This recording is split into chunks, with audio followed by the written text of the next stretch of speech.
Então ele está gravando agora.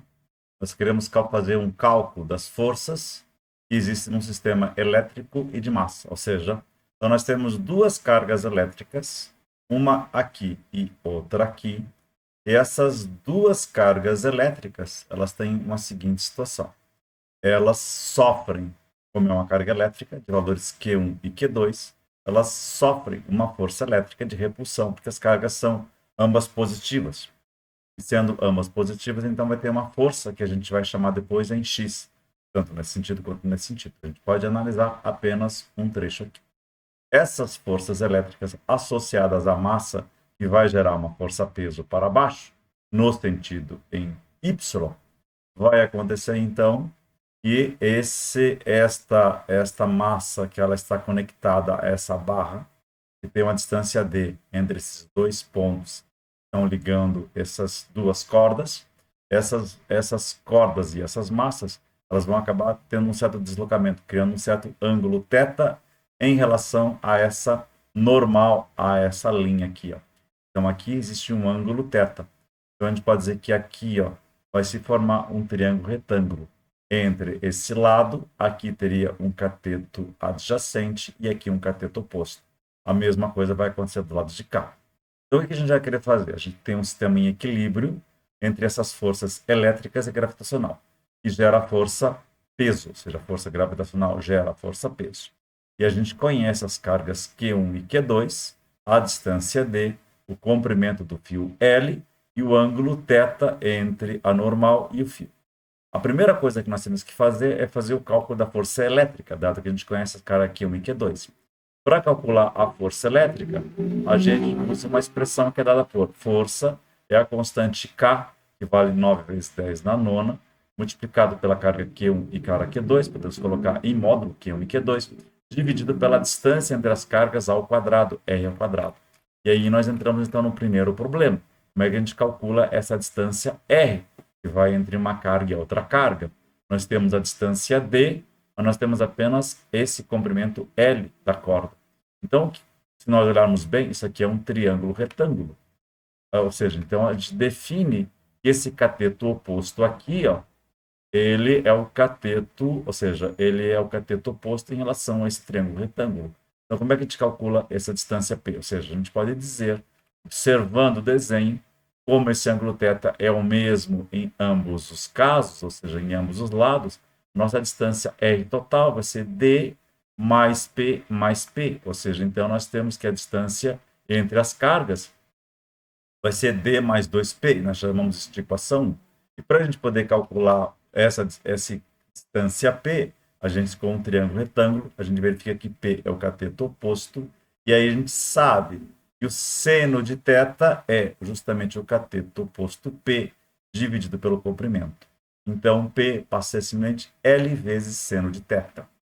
E aí, naturalmente, o que vai acontecer, então, é que a distância total entre as cargas, é por isso que eu digo que esse aqui é a equação 2, então 2 substituindo na equação 1, que é essa equação aqui, nós temos que R é D mais duas vezes o comprimento L multiplicado por seno de θ. Chamamos essa aqui de equação 3.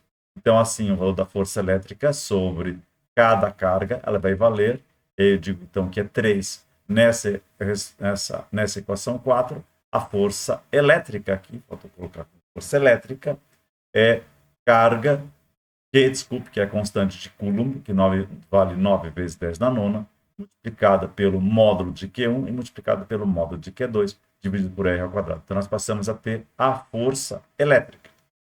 Agora, a gente vai querer calcular também a força de tração.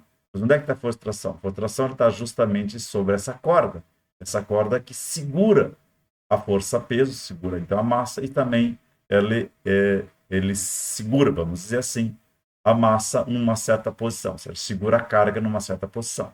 Então, observando o equilíbrio das forças, então aqui nós temos um sistema um sistema estático, ou seja, que as forças elas estão paradas ao longo do tempo, então vai acontecer o seguinte, como as forças estão estacionadas, vai acontecer dois conjuntos de força.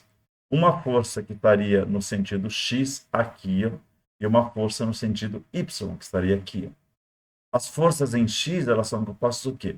Eu tenho essa força de tração, que eu posso decompor a força de tração numa componente em X aqui, ó, e uma componente em Y aqui. Então, nós temos que a força de tração e nós temos também FP, que é a força preso. Então, dada essa situação, temos que o somatório das forças é igual a zero. E decompondo em um sistema de coordenadas x e y, nós temos para cá x, como eu falei, x nesse sentido, e nós temos para cima y. E aí nós temos, então, que o somatório das forças em x é zero, e o somatório das forças em y também é zero, ou seja, o sistema está estático. Então, as forças nesse sentido em x são zero, então nós temos uma força de tração que é no sentido positivo de x, sentido mais i, e nós temos uma força elétrica. Analisando o lado esquerdo, como nós estamos analisando aqui, ó, essa força elétrica vai ser uma força elétrica no sentido menos i. Se a gente olhasse do outro lado aqui, nós teríamos uma força de tração. Ela seria no sentido menos i e uma força elétrica no sentido mais i, no sentido mais x. Mas a gente vai analisar esse lado de cá. E as forças são iguais. Então, o que acontece aqui? Então, eu tenho em x que a força elétrica vai ser igual à força de tração no sentido x. Do mesmo modo, nós temos, olhando agora as forças em y, nós temos uma força-peso para baixo, mostrando que para baixo é onde estaria o sistema gravitacional, e para cima, então, vai ter a força-tração em y. E essas duas forças, Ft em y e Fp, são iguais. Vai ter, então, que nós temos que o somatório das forças em y é igual a zero. Então, nós temos que a força de Ip é igual à força de tração em y. E eu chamo essa aqui de equação 6. A força elétrica, isso é igual à força de tração em x, é a equação 5. Então, agora a gente vem decompondo as forças de tração em x e y. Eu fiz uma pequena jogada. Eu peguei o triângulo retângulo, esse triângulo retângulo aqui, ó, esse triângulo retângulo está aqui, ó, e eu simplesmente girei ele. Na verdade, o que eu fiz? Eu fiz uma rotação dele para cá, então ele vai estar para cima aqui, ó, é a componente, aqui teria a força de tração está aqui. Eu inverti esse triângulo para ser mais fácil da gente poder enxergar. Então, eu girando o triângulo retângulo, eu considero que a força de tração estaria nesse sentido. Então, nós teríamos uma força de tração em y, estaria para cá, e uma força de tração em x, que estaria para cá. Só você olhar aqui. Só você olhar aqui. Então, aqui, ó, nós teríamos uma força de tração em x para cá e uma força de tração em y para cá. Mas essa força para cá, ela também é igual à força que estaria aqui, ó. Essas duas forças, elas estariam no mesmo sentido. É possível a gente analisar isso. Então, você não fique tão preso, bloqueado. É uma força que, se você olhar, a força de tração estaria em x. A força de tração, desculpa, para cima aqui, ó, eu posso decompor uma força de tração em y aqui para cima e uma força de tração em x aqui para baixo. Então, esse lado aqui, ó, é o cateto oposto desse triângulo. Do mesmo modo que a minha força de tração é o cateto adjacente que está aqui. Então, por isso, voltando a esse equilíbrio de forças, nós temos aqui, ó, a força de tração em y, que é o cateto adjacente, e aqui está o ângulo θ, e aqui está a força de tração, e aqui está o cateto oposto, que é a força de tração em x. Então, a gente sabe, por isso que eu chamo de uma equação 7, que seno de θ é o cateto oposto à força de tração em x dividido pela força de tração, que é a hipotenusa. Então, a gente pode dizer que a força de tração em x é igual à força de tração vezes o seno de θ. Lembremos nós que ainda nós não calculamos a força de tração. A gente vai calcular daqui a pouquinho. E nós sabemos que o cosseno de θ é cateto adjacente dividido pela hipotenusa. Então, o cosseno de θ é a força de tração em y dividido pela força de tração. Consequentemente, a força de tração em y é a força de tração multiplicada pelo cosseno de θ.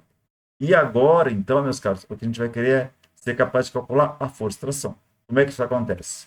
Então, eu chamo que isso aqui, ó, é 7A, e aí nós tínhamos visto em 5, que a força elétrica é igual à força de tração em x.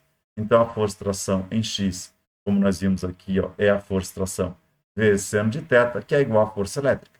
Consequentemente, dado que nós calculamos a força elétrica através dessa expressão, que é a equação 4, a gente vem aqui ó, e diz que a força de tração é a força elétrica dividido por seno de θ. Então, aqui nós calculamos a força de tração. E se nós queremos calcular a massa, como foi o caso que foi pedido, a gente utiliza a equação 7b, força de tração Y é força de tração vezes cosseno de θ. Então, nós temos a força de tração, que foi obtida em 8. Então, a gente substitui essa equação em 8, a gente vai substituir na equação 6. Ou seja, a força-peso é a força de tração em Y, que vale a força de tração vezes cosseno de θ. Só que a força de tração nós obtivemos por aqui, a força elétrica sobre o seno de θ. Então, o que vai acontecer aqui? Ó? A força de tração vezes cosseno de θ, que é o Fty, que é a força de tração em Y, é igual à força-peso. Mas quanto vale a força-peso? Vale massa vezes o G, que a gente sabe que vale 9,86. Então, consequentemente, a massa é a força de tração multiplicado por cosseno de θ dividido por G.